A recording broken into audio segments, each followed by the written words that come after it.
being an American. What is Americanism? And that is something I think that for most of you, you may have different answer because due to different experiences and different exposures. But I think that these very simple questions will allow you to explore the identity, and that will help you to understand who you are, whether you label yourself as an American or as a Hmong or a Hmong American or just a American. This poem here that I got involved, if you look at the title of this, notice it's very simple, right? It's got three big headed like individuals.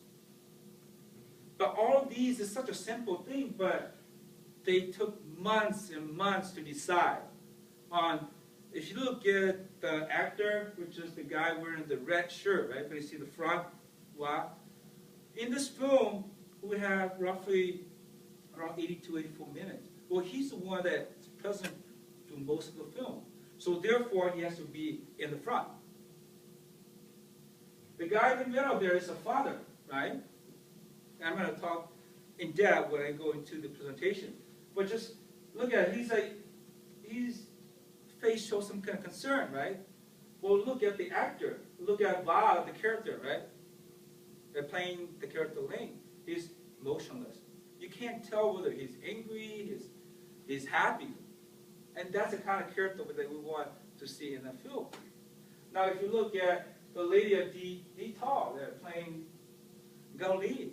She's looking into heaven. She's smiling. Even though these three pictures here are very simple, it took weeks of discussion to say what kind of image, what kind of communication do we want this picture to translate, to be interpreted. If you look at the font too, that takes some discussion too to decide what kind of font. For example, like Journey, right? You see it's a landing, like it's going forward, like you're moving, it's an emotion.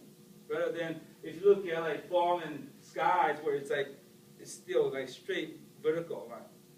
So even the font itself takes weeks and months to come up.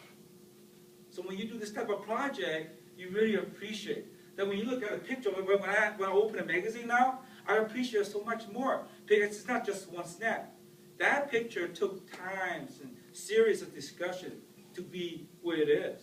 Whether you look at Time magazine or Life magazine on the cover, it took lots of people in the same room deciding, debating what should be in the front, what should go, the style, the hair, the color, all of those.